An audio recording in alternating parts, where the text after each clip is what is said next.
national travel. As many prepare to head home for the holidays, some are just grateful to have a roof over their heads. That's especially true for the kids who live at the Noyes Home in St. Joseph. As KQ2's Bridget Blevins reports, there's something special about the bonds built inside the home. A Christmas card hangs on the bulletin board at the Noyes Home with the word joy on the front.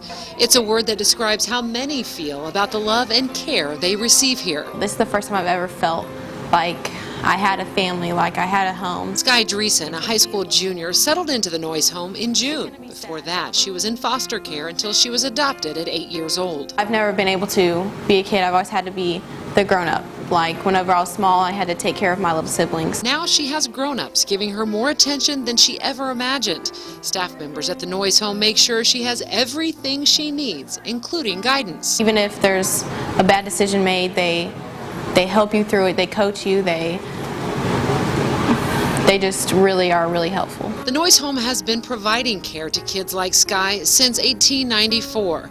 One of them is Ralph Hicks. He says he could be one of the oldest living former residents. I had no idea where I'd be or what I'd be doing or even if I'd be alive if it hadn't been for the home. Hicks lived at the Noyes Home as an infant in 1933.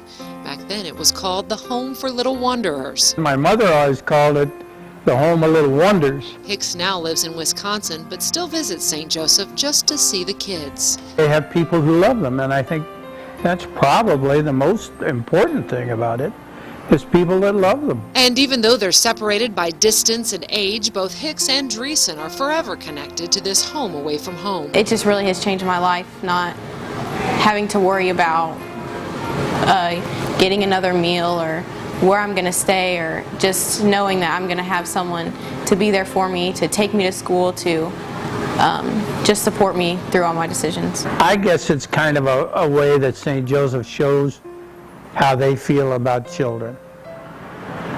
And I'm one of them, so I'm sure glad they felt that way. Bridget Blevins, KQ2 News.